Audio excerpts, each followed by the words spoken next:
Goeiemôre, baie welkom by Woord en Lig Gemeente Boysens Pretoria. Ek is bly vir elkeen wat ingeskakel is in hierdie YouTube kanaal. Ek wil net die derde gedeelte van ons verhoudings bespreek vandag en dit gaan oor die verhouding in die gesin.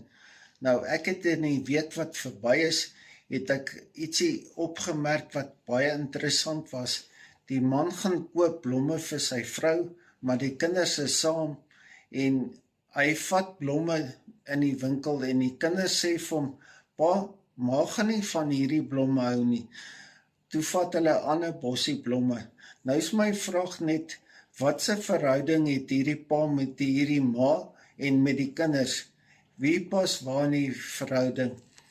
As ons kyk na die verhouding in die gesin, is daar 'n gedeelte wat vir ons uitstaan en dis aangeteken in Efesiërs 5 van vers 22 tot 28 en hoofstuk 6 van vers 1 tot 4.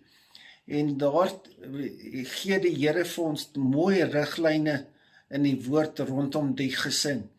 Nou daar's 3 goed in hierdie gedeelte wat vir ons uitstaan in die gesin, wat ek met jou wil deel vandag. Die eerste is, daar's 'n verantwoordelikheid in elke gesin.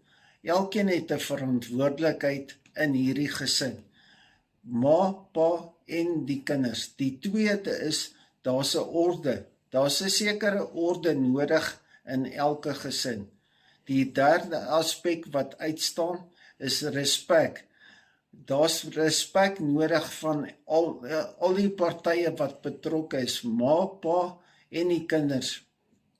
So ek wil net hierdie gedeelte oor die gesin by jou gelos het vandag en vir jou dankie sê dat jy inskakel en dat jy luister na hierdie kanaal en ons volg en dit van nou of like soos ons laas gesê het.